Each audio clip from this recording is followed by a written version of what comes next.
한 어린 딸이 있었습니다. 예쁘고 아름다운 구슬 상자를 선물을 받고 너무 기뻐서 퇴근하고 돌아온 자기 아빠에게 보여주면서 자랑을 했습니다. 아빠도 아이의 선물로 받은 구슬 상자를 칭찬을 하고 참 예쁘다 그렇게 이 얘기를 해주었어요. 그런데 갑자기 이 아빠가 아이에게 뜻밖의 말을 했습니다. 그렇지만 얘야, 그 상자를 불 속에다 집어 던져 넣어버렸으면 좋겠다. 그렇게 얘기를 해요. 아니, 조금 전까지 참 예쁘다고 칭찬해 줬던 아빠가 그것을 불 속에 집어 넣어버리라고 하니까 속된 말로 어린 아이지만 멘붕이 온 거예요. 그런데 이 아빠가 계속해서 이 얘기를 합니다. 내가 너에게 강요하지는 않겠다. 그리고 그 이유도 말하지 않겠다. 그러지만 아빠를 믿고 아빠의 말대로 그것을 불 속에 던져 버렸으면 좋겠다 그랬어요. 이 아이가 한참 망설이고 있다가 두 눈에 그냥 달구덩 같은 눈물을 뚝뚝 떨어뜨리면서 아빠의 말대로 구슬 상자를 불 속에다가 던져 넣었습니다. 그 일이 있고 얼마 후에 이 아빠가 이 아이가 선물로 받았던 그 구슬 상자보다 훨씬 더 예쁘고 멋진 그리고 아름다운 구슬 상자를 사가지고 와서 아이에게 안겨 주었어요. 그리고 아이를 안고 이 얘기합니다. 얘야, 그동안 아빠의 그 이해할 수 없는 행동에 많이 놀라고 많이 또 혼란스럽고 또 원망스러웠지 그렇게 얘기를 했어요. 그러면서 내가 너에게 그런 것을 요구를 했던 것은 하늘에 계신 하나님 아버지께 순종하는 법을 가르치기 위해서 그랬단다. 앞으로 네가 살다 보면 이해할 수 없는 또 이유도 설명하지 않고 하나님으로부터 버려라, 포기해라 그런 명령을 들을 수가 있을 것이다. 그럴 때마다 네가 아빠를 믿고 순종을 했듯이 하나님을 신뢰하면서 신뢰한다면 하나님을 믿는다면 그러한 하나님의 명령에 충분히 순종할 수 있을 것이다. 그렇게 얘기를 해줬다고 그래요. 가스펠 헤럴드라고 하는 잡지에 실려 있는 간증입니다. 지금 우리 시대를 가리켜서 듣지 않는 시대, 닫힌 시대, 또 다른 말로 표현하자면 불순종의 시대 혹은 거역의 시대라 그렇게 사회학자들은 이 얘기를 합니다. 이런 시대에 경건한 부모가 자녀에게 물려줄 최고의 영적 자산이 무엇인가를 잘 보여주는 이 얘기가 아닌가 하는 생각을 해보았습니다. 그것은 바로 순종일 것입니다. 물론 이 이야기에 나온 아버지의 그런 요구가 어린 아이에게는 너무 가혹하다는 생각이 들지만 순종의 가치 혹은 순종의 중요성에 비한다면 참으로 의미 있는 그런 훈련이 아닌가 생각을 해봅니다. 사실 신앙의 모든 열매라고 하는 것은요, 순종에서부터 나오게 됩니다. 순종이 성도 삶의 시작이고 또 마침을 결정을 한 것입니다. 그래서 성경에 보면 그 순종의 모델들이 참 많이 나오고 있잖아요. 그중에 대표적인 사람 한 사람을 꼽으라면 아마 구레네 사람 시몬을 꼽을 수가 있을 겁니다. 이 구레네 사람, 구레네라고 하면 몇 년 전이죠. 카다피가 다스렸던 나라, 아프리카 최해 북단에 위치한 리비아를 구레네라 그럽니다. 그 지역에까지 흩어져서 살고 있던 유대인 중에 한 사람입니다. 이런 사람을 가리켜서 디아스포라라 그러는데 디아스포라 유대인인데 이분이 유월절을 지키기 위해서 예루살렘에 올라왔다가 정말 끔찍한 광경을 보게 된 거예요. 그것은 다름 아닌 예수님께서 처형당하기 위해서 십자가를 지고 골고다로 가는 그런 광경을 목격하게 되었는데 예수님이 너무나 피를 많이 흘리고 사람들 로마 군병들에게 시달림을 받아가지고 십자가를 이제 짊어지고 갈 수가 없는 그런 상황에 놓이게 되었어요. 그러니까 유대 병정이 그냥 옆에 있는 등치 좋은 우리 강 집사님처럼 이렇게 키도 크고 등치도 있고 그러니까 그냥 착출해서 끄집어내 가지고 십자가를 대신 지운 거예요. 그렇게 해서 이 구레네 시몬이 그냥 억지로 십자가를 짊어지고 골고다까지 가게 되었습니다. 여기에는 그 구레네 시몬의 자원하는 마음에 일도 없었어요. 그냥 로마 병사가 강요에 못 이겼어. 또 강요할 거절할 수가 없잖아요. 지배자의 군인이니까. 그래서 뭐 울며 겨자 먹기 식으로 예수님의 십자가를 짊어지고 아이고 오늘 죄수에 온 붙었다 그런 생각을 하고 짊어지고 갔어요. 그런데 그게 뜻하지 않는 결과로 자기에게 돌아오게 됐어요. 이 일로 인해서 온 가족이 예수님을 믿게 되었고, 그리고 상당히 세월이 흘렀을 때 보니까 이 로마에서 구레네 시몬의 자녀들이 로마 교회에서 중요한 인물들이 되었고, 또 구레네 시몬의 아내는 바울의 좋은 후원자가 됐고, 또 구레네 시몬의 아들 중에 한 사람은 바울의 신실한 동역자로 그렇게 세워졌습니다.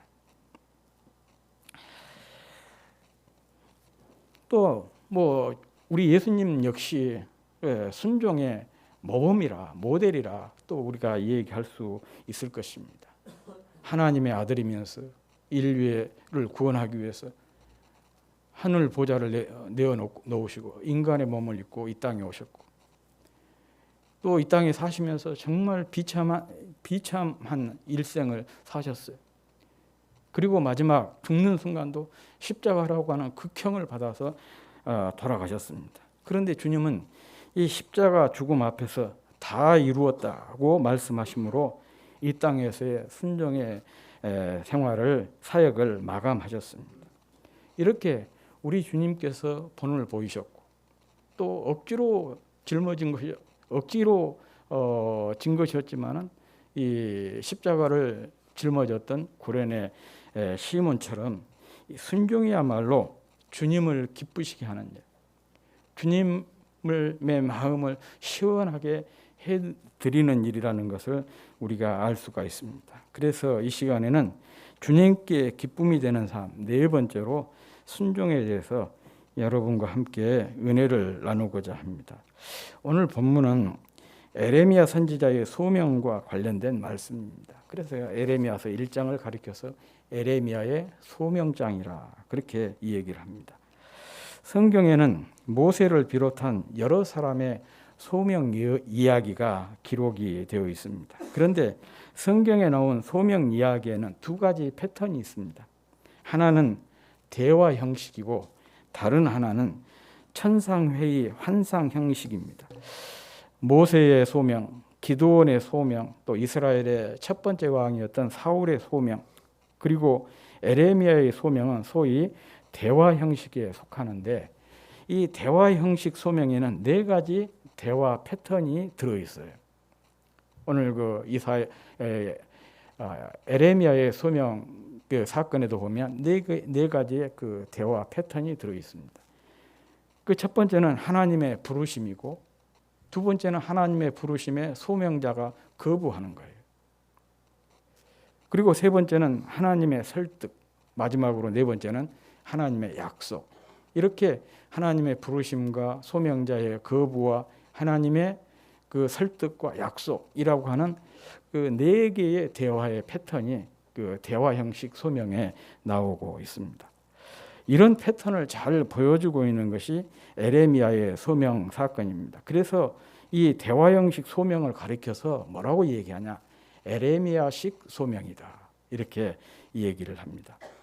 이 에레미야는 유다 나라 말기에 20대 이전에 하나님의 선지자로 부름을 받아서 유다 나라가 망하고, 또 예루살렘 성이 파괴가 되고, 심지어는 성전까지 완전히 파괴가 되는 것을 목격을 하면서 약 한 40년 동안 예언 활동을 했던 그런 선지자입니다. 그래서 참 그 에레미야 애가 그러면 예루살렘 성이 파괴되고 성전이 파괴됐을 때 그가 흘렸던 그 눈물 얘기가 에레미야 애가거든요. 이렇게 시대가 시대였던 만큼 그의 사역은 굉장히 힘들고 어려웠습니다. 오늘 본문은 이런 어려운 시대를 위해 하나님께서 그를 강권해서 부르시는 그런 장면이에요. 5장 하반절에 보면 이런 말씀이 나오죠. 너를 여러 나라의 선지자로 세우노라. 여러 나라의 선지자란 말은 열방의 선지자다.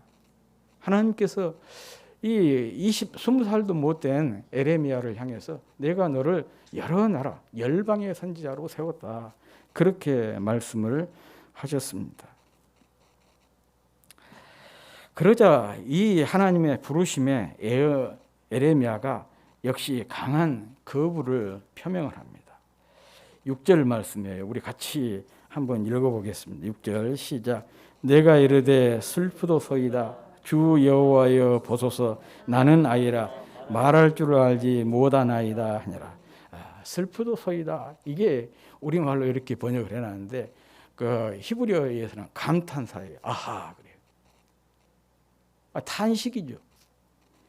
아니 지금 20살도 못된 자기를 열방의 선지자로 세웠다 그러니까 탄식이 절로 나올 수밖에 없는 거예요. 그래서 하나님 보십시오. 저는 아이입니다. 말도 제대로 배우지 못한 아이입니다. 그런데 제가 이 일을 어떻게 감당합니까? 이렇게 즉각적으로 거부를 표명을 했습니다. 자신은 어려서 하나님의 부르심에 응할 수 없다는 뜻입니다. 여기서 아이라는 말을 히브리어로 나르라고 하는데 아이, 소년, 젊은이 이런 뜻입니다. 또 겸양의 표현으로 우리 한자에 많이 소인, 소자, 소저 그런 표현들이죠. 이게 바로 나하르라고 하는 그런 뜻입니다. 이와 같은 에레미야의 거부에는 몇 가지 중요한 이유가 있습니다. 우선 내가 아입니다. 그래서 할 수가 없습니다. 이것은 겸양의 표현이 아니에요. 우리는 그러잖아요. 겸손하게 표현을 해서 사양을 하고 못한다고 빼기도 하고 그러잖아요. 그런 차원이 아니라는 얘기예요. 실제적으로 그는 경험도 없고 배움도 없고 그래서 지식도 없고 재능도 없고 능력이 또 없다는 뜻입니다. 어리고 미숙하다는 것입니다. 때문에 감당할 수 없다는 거예요. 또한 아직 때가 아니라는 뜻입니다. 충분히 준비가 되어 있지 않다. 그리고 마지막으로 감당할 만한 그릇이 아니라는 것입니다. 자격이 없다. 그런 뜻입니다. 이와 같은 그의 거부는 나름 이유가 됩니다. 말 그대로 아직 여러모로 미숙한 젊은이이기 때문에 게다가 그가 상대해야 할 사람들은 18절에 나와 있어요. 그가 상대해야 될 사람들이 어떤 사람이냐? 18절 같이 한번 읽어보겠습니다. 시작. 보라 내가 오늘 너를 그 온 땅과 유다 왕들과 그 지도자들과 그 제사장들과 그 땅 백성 앞에 견고한 성읍 세기둥 노성벽이 되게 하였은지 그랬어요. 그가 상대해야 될 사람들이 여기 쭉 나옵니다. 온 땅, 유다 왕들, 그 지도자들, 그 제사장들, 그 땅 백성들, 그 땅 백성이라고 하는 것, 그 땅의 지도자들을 의미합니다. 자신은 어린데 경험도 없는데 자기가 상대해야 될 대상들은 다 사회적으로 쟁쟁한 사람들이기 때문에 할 수가 없다, 못한다. 이렇게 거부를 하게 된 것이죠. 또 게다가 이렇게 사회적으로 이렇게 쟁쟁하면서도 이 사람들이 호의적이면 호응이 좋으면 또 할만하잖아요. 그런데 그 에레미야서를 읽어보면 이 사람들이 굉장히 호응이 나쁜 사람들이었어요. 하나님의 선지자에 대해서 굉장히 그 부정적인 그런 사람들이었어요. 그래서 에레미야가 설교를 하고 나면 막 죽이겠다고 사방에서 난리를 치고 한 사람도 긍정적인 반응을 보인 사람들이 없어요. 그러니까 에레미야 선지자가 돌아와가지고는 골방에 들어가가지고 문을 딱 닫아버리고 나 절대 이 일 안 한다고. 죽어도 내가 가서 다시는 설교하지 않겠다 막 결심을 해요. 그런데 속에서 막 불이 나가지고 견딜 수가 없어서 또 뛰쳐나가가지고 사람들에게 외치고 오면 또 사람들이 반응이 냉랭하고 심지어는 막 비난을 하고 죽이려고 하고, 그런 내용이 쭉 에레미야서에 기록이 되어 있습니다. 그런 사람들을 향해서 자기처럼 경험이랄지 또 재능이랄지 자격이랄 이렇게 미천한 사람이 어떻게 이 일을 감당하겠느냐. 굉장히 합리적인 그런 거절이라 할 수가 있겠습니다. 그런데 이와 같은 그의 거부에 하나님께서 굉장히 신속하게 대답을 하십니다. 7장 상반절에 보면 여호와께서 내게 이르시되 너는 아이라 하지 말고 그랬어요. 바로 하나님이 반응을 했어요. 하나님께서 에레미야에 대해서 아무것도 모르고 부르신 것이 아니지 않습니까? 하나님은 이미 그를 다 아시고 부르셨어요. 5장 상반절에 보면 내가 너를 모태에서 짓기 전에 너를 알았고 그랬어요. 하나님은 에레미야를 모태에서 짓기 전에 알았다고 말씀하십니다. 여기서 알았다는 말은 알았다에 해당되는 히브리어 야다라고 하는 단어인데요. 이것은 단순히 지식적으로 안다는 의미가 아니라 경험적으로 알고 또 체험적으로 아는 그런 지식을 말하는 것입니다. 다시 말하면 지식을 넘어 친밀함을 뜻하는 거예요. 하나님께서 에레미야에서 속속들이 모르는 것이 아무것도 없다는 거예요. 그것은 경험을 통해서. 중요한 것은 이렇게 하나님께서 에레미야를 다 아시면서도 그를 부르신 것입니다. 그가 아직 경험도 배움도 지식도 재능도 능력도 부족하다는 것을 다 아시고 부르셨습니다. 그가 아직 충분히 준비가 되어 있지 않아서 미숙하다는 것을 아셨습니다. 게다가 그가 어떤 사람을 상대로 사역해야 할지도 다 아셨습니다. 이렇게 하나님은 그가 자격이 없다는 것을 아시면서도 부르셨어요. 왜 자격 없는 그를 부르셨을까? 여기에는 중요한 두 가지 의미가 있습니다. 하나는 하나님께 다 계획이 있으시다는 것입니다. 하나님께서 책임을 지시겠다, 그런 의미예요. 내가 다 갖춰져 있는데 충분히 자격이 있는데 하나님이 부르셨다면 뭐 조금 상황이 다르겠지만 내가 봐도 다른 사람이 봐도 자격이 전혀 없어요. 그런데도 하나님이 나를 이 일을 쓰시기 위해서 부르셨다는 것은 거기에 뭐가 함이 되어 있느냐. 내가 책임진다. 내 계획이 있다. 그런 의미인 것이에요. 그리고 다른 하나는 이것이 하나님께서 일하시는 방식이고 또 사람을 사용하시는 방식이에요. 이와 같은 하나님의 사역 방식을 알아차린 바울이 이렇게 고린도전서 1장 26절부터 29절에서 이렇게 고백을 하고 있습니다. 한번 띄워주십시오.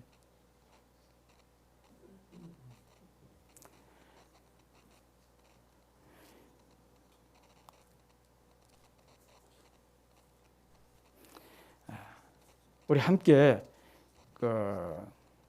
고린도전서 1장 26절에서 29절 말씀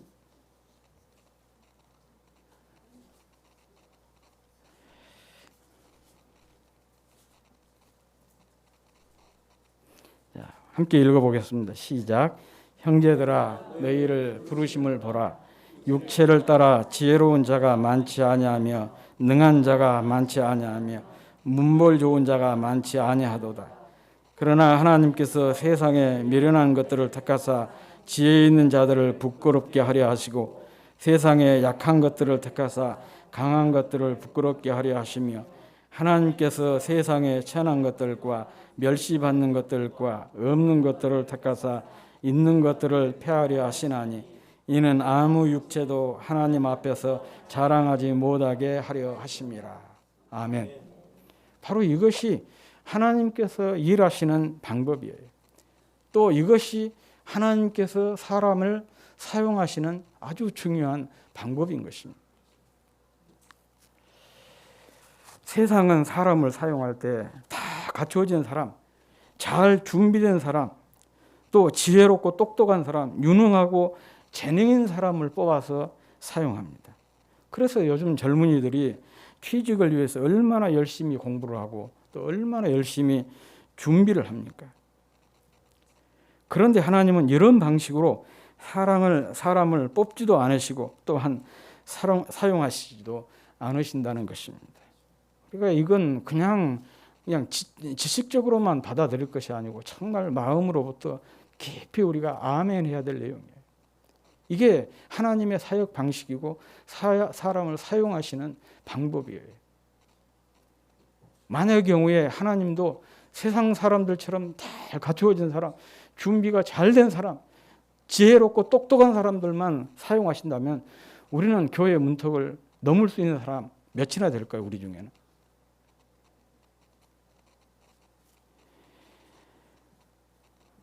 다 갖추어진 사람, 준비가 잘 된 사람, 그래서 스스로 자격이 있다고 하는 사람보다는 오히려 자신의 부족을 알고 자신의 연약함을 알고 자신의 무능력을 알고 자신의 부적합성을 알 때 이런 사람들을 하나님은 오히려 사용하신다는 거예요. 이런 사람을 통해서 하나님께서 일을 하신다는 것입니다. 다 갖추어진 사람, 준비가 잘 된 사람, 스스로 자격이 있다고 생각한 사람은요, 맡기신 분의 일을 하는 것이 아니라 자기 일을 할 가능성이 높습니다. 맡기신 분의 영광, 곧 주님의 영광을 드러내는 것이 아니라 자기 영광을 드러내기에 낼 수가 있어요. 왜 그러냐? 자기가 잘났기에 자기가 다 했다고 생각한 것이 다 이건 내가 한 것이다. 그렇게 얘기하게 되는 거예요. 자연스럽게. 그러므로 자기 부족을 알고 자기 연약함을 알고 자신의 무능을 알고 자신의 부적합성을 알 때가 주님께서 사용하시는 기회입니다. 자격 없음을 절감하면서 할 수 없다고 탄식할 때가 주님의 가능성이 발휘되는 최적의 기회가 되는 것이에요. 게다가 하나님은요, 능력이 너무 크시기 때문에 만들어가면서 채워가시면서 우리를 사용하십니다. 자기가 잘할 수 있는 일, 자기가 하고 싶은 일, 또 자기가 좋아하는 일만 하는 것은 그것은 자기 일이지 하나님의 일이 아닐 수가 있어요. 우리는 늘 그렇게 아이들에게 얘기하잖아요. 네 좋아하는 일 해라. 네 하고 싶은 일을 해라. 물론 그것도 틀린 얘기는 아니지만은, 그러나 더 중요한 것은 하기 싫어도 할 수가 없어도 부득불하는 일이 사명일 수가 있어요. 바로 이런 일이 하나님의 일인 것입니다. 제가 러시아에 4년 있으면서 참 어떤 사람들은 그 시간은 허비한 시간으로 그렇게 생각을 하신 분들도 있어요. 그리고 대놓고 저를 보고 뭐 들려고 거기 갔냐 그렇게 얘기하신 분도 있지만, 저는 그 4년 있으면서 참 좋은 만남을 가졌어요. 제가 이렇게 순천에서만 있었으면 평생 만날 수 없는 두 분을 만났어요. 한 분은 우리 한국 신학계에서 최고로 인정하는 박창환 총장님이죠. 장신대 총장으로 계셨던 분인데, 그분을 제가 거기에서 1년 동안 총장으로 모셨고, 또 한 분은 유병춘 목사님이라고, 그분은 미국에서 30년 동안 이민 목회를 하고 또 미국 신학교에서도 강의를 했던, 또 그분을 제가 한 2년 정도 총장으로 모시고 있었어요. 저는 그 두 분을 만난 것이 제가 참 소중한 기회라고 생각을 합니다. 여기에 살아가지고는 평생 그런 분 만날 수 없는 그런 분들이었어요. 그런데 그 유병춘 목사님이 저보고 그런 얘기를 해요. 한국 교회와 미국 교회 크게 자기가 보니까 크게 다른 점이 있더라. 한국 교회는 이렇게 목회자들을 초청을 한 거 보니까 다 갖추어진 사람들만 초청을 하더라. 또 실력 있고 유능하고 똑똑한 사람들만 하더라. 실제로 그랬어요.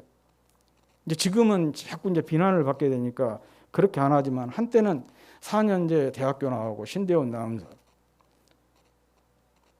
또 박사학위 최소한 소지한 사람, 그렇게 그게 그 선택의 조건이었어요.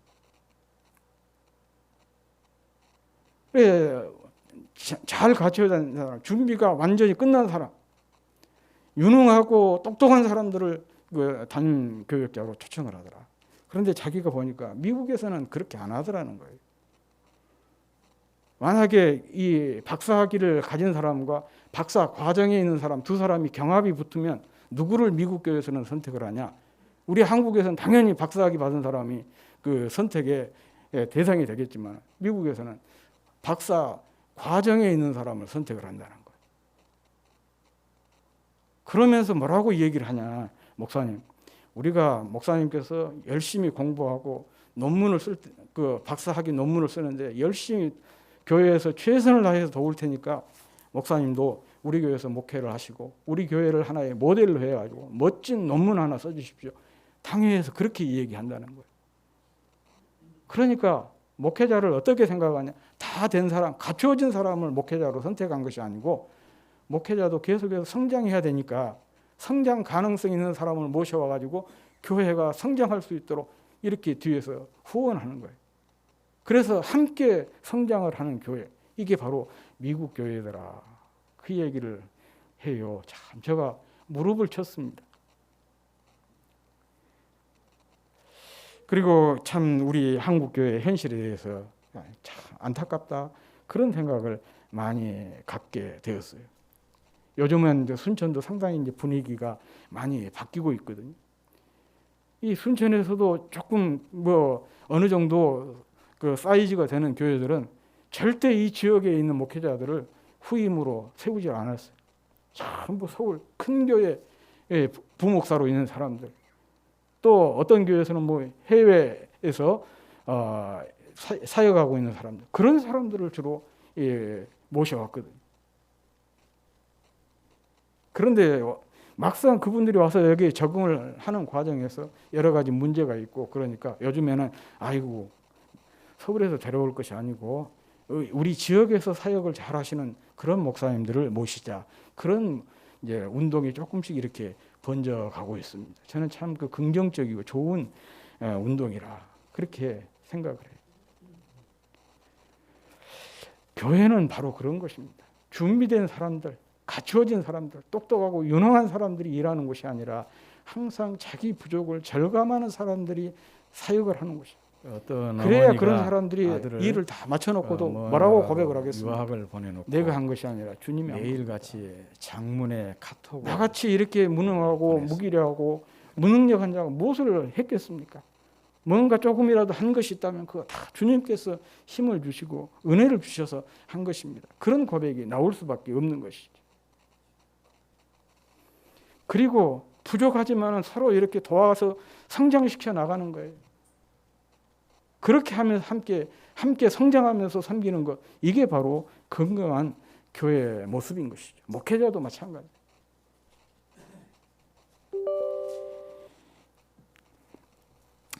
그렇지만 주님께서 사람을 사용하시는데 한 가지 조건이 있습니다. 바로 그 조건이 무엇이냐? 주님의 부르심에 순종하는 것입니다. 제가 서두에서 신앙의 모든 열매는 순종에서부터 나오고 순종이 성도의 삶의 시작과 마침을 결정한다고 했던 것처럼 바로 이 순종이 유일한 조건입니다. 오늘 본문에서도 하나님은 바로 이 점을 에레미야에게 강조를 하고 있습니다. 7절 하반절에 이렇게 말씀하고 있어요. 내가 너를 누구에게 보내든지 너는 가며 내가 내게 무엇을 명령하든지 너는 말할지니라. 이렇게 말씀하고 있습니다. 이를 달리 표현하면 다른 것은 다 필요 없고 오직 하나님께서 가라고 하신 곳에 가고 말씀하신 것만 말하면 된다는 것입니다. 이걸 다른 말로 표현하자면 순종 아니겠습니까? 가라고 하신 곳으로 가고 말씀하신 것을 말하는데 무슨 경험이나 무슨 지식이나 무슨 능력이 필요하고 또 무슨 준비와 자격이 필요하겠습니까? 여기에 무슨 학위가 필요하겠습니까? 순종하기만 하면 누구나 할 수 있는 일입니다. 그런데 이 일은 순종하지 않으면 절대로 또한 이룰 수 없는 그런 일이기도 한 것이에요. 사실 주님의 일은 순종하기만 하면 너무 단순하고 쉬운데 자꾸 거기에 자기 생각이 많아서 어렵게 부담스럽게 힘들게 보이도록 만드는 것입니다. 주님의 일에 대한 생각과 태도를 왜곡시켜 버리는 것입니다. 그래서 순종을 주저하게 만듭니다. 더욱 중요한 것은 우리의 형편을 다 아시고 부르셨다는 거예요. 주님께서 이미 계획과 대책이 다 있으시다는 그런 뜻입니다. 그러므로 어떻게 사용하실지 기대하면서 자신을 내어드리는 것, 이게 바로 믿음 아니겠습니까? 이게 바로 순종인 것입니다. 주님은 부름에 대한 순종을 통해 일하십니다. 그래서 주님은 유능하고 또 유력한 사람보다 순종의 사람을 좋아하십니다. 12제자의 삶이 좋은 예가 아니겠습니까? 사실 예수님의 12제자들을 보면 유력한 사람이 하나도 없습니다. 대부분이 당시 유대 사회에서 소외의 땅이었던 갈릴리 출신이었고 핵심 제자를 네 사람으로 얘기하잖아요. 베드로, 안드레, 요한, 야고보. 그런데 이 핵심 제자 네 사람도 보면은요, 유대 사회에서 환영받지 못했던 직업, 어부였습니다. 그런데 주님은 이런 사람들을 제자로 삼으시고 하나님 나라를 세우는 기둥으로 사용하셨습니다. 그리고 그들을 통해 이 일을 이루셨습니다. 그렇지만 그들에게 한 가지 공통점이 있었는데, 그것은 그들 모두 주님의 부르심에 주저하거나 거절하지 않고 즉시 순종했다는 것이에요. 우리가 베드로와 안드레 부르심 잘 알죠? 바다에서 이렇게 그물질을 하고 있는데 주님이 부르셨어요. 그 부르심에 즉시 배와 그물을 던져버리고 주님을 쫓았다. 복음서는 그렇게 얘기하고 있죠. 요한과 안드레도 마찬가지입니다. 그들은 고기잡이를 다 마치고 끝내고 아버지와 함께 그물을 이렇게 손질하고 있었어요. 그때 주님께서 나를 따르라 그랬더니 배와 그물과 아버지를 버려두고 요한과 안드레, 야고보가 주님을 쫓았다. 그렇게 복음서는 말씀을 하고 있습니다. 세리 마태도 마찬가지예요. 세관에 앉아가지고 이렇게 세를 받고 있는데 나를 따르라 그러니까 그 하던 일을 그대로 두고 주님을 따랐다. 그렇게 복음서는 말씀을 하고 있습니다. 모두가 순종의 사람이었다는 뜻입니다. 이 때문에 주님의 제자로 쓰임을 받게 된 것입니다. 젊은이들이 군대에 입대하면 가장 먼저 시킨 훈련이 무엇인지 아십니까? 총검술이나 사격과 같은 전투 훈련이 아니라 제식 훈련이에요. 우리가 초등학교 들어가면 가장 먼저 시킨 그런 것과 똑같아요. 앞으로 나란히, 열중샷, 차렷, 경례, 좌양자, 우양우, 앞으로 가, 뒤로 돌아가, 뭐 제자리서, 이런 훈련이에요. 이런 제식 훈련을 제일 먼저 시켜요. 장정들을 데려다가 무슨 이런 유치한 훈련을 시키는가 싶겠지만은 사실은 이 훈련이 가장 중요한 훈련입니다. 이것은 지휘관의 구령에 따라서 그대로 움직이는 그런 훈련이거든요. 소위 말하면 제식 훈련이라고 하는 것은요, 민간인을 군인으로 만드는 중요한 과정입니다. 명령에 복종하는 훈련이 곧 제식 훈련입니다. 흔히 그런 말 하잖아요. 군대는 명령에 살고 명령에 죽는다. 바로 이 훈련이 제식 훈련인 것입니다. 신앙생활에서 중요한 것도 바로 이 순종의 훈련입니다. 그래서 성경은 구약 예배의 핵심인 제사보다도 순종을 강조한 것이에요. 순종이 제사보다 낫다. 이것도 누가 한 얘기냐? 당대의 선지자였고 제사장이었던 그 사무엘이 한 얘기예요. 제사장 그러면 제사를 소중하게 여기는 사람 아니겠어요? 제사가 얼마나 중요한지를 잘 아는 사람이에요. 그럼에도 이 사무엘이 뭐라고 얘기했냐? 순종이 제사보다 낫다. 순종의 중요성을 강조를 했습니다. 순종이 제자됨의 조건이고 사역의 출발점입니다. 주님은 우리를 제자로 사역자로 부르셨습니다. 그렇다면 주님께서 원하시는 것, 주님께서 기뻐하시는 것이 무엇인지는 자명합니다. 그것은 바로 순종인 것입니다. 순종이 주님께서 원하시는 것이고 순종이 주님을 기쁘시게 하는 것입니다. 어느 역사가가 이런 말을 했습니다. 오랫동안 역사를 연구하고 사람의 생활을 관찰하다 보니 하나님께서 위대하게 쓰시는 사람은 하나님께 바치기를 잘하는 사람이다. 그런 결론에 도달했다는 거예요. 이 하나님께 바치기를 잘하는 사람이 어떤 사람일까요? 헌신의 사람이고 희생의 사람 아니겠습니까? 그런데 헌신과 희생의 전제가 뭐냐? 그게 바로 순종이에요. 순종이 없으면 헌신도 희생도 있을 수가 없는 것입니다. 그래서 하나님께서 자기가 역사 연구를 해보니까 하나님께서 크게 쓰시는 사람들의 공통점은 하나님께 순종을 잘한 사람들이더라. 그런 얘기입니다. 정말 우리도 하나님의 말씀에 순종해서 하나님께 크게 쓰임받고 뭐 이 나이에 내가 뭐 무슨 쓰임받기까지 기대하겠나 그런 생각을 하실 수 있을지는 모르겠지만 하나님께 쓰임받지 못하더라도 하나님을 기쁘시게 하는 삶, 하나님의 마음을 시원하게 해드리는 삶이 이 순종의 삶이라는 것을 깊이 새기면서 큰 일이든 작은 일이든 하나님의 말씀에 순종하시는 저와 여러분이 될 수 있기를 주의 이름으로 축복합니다.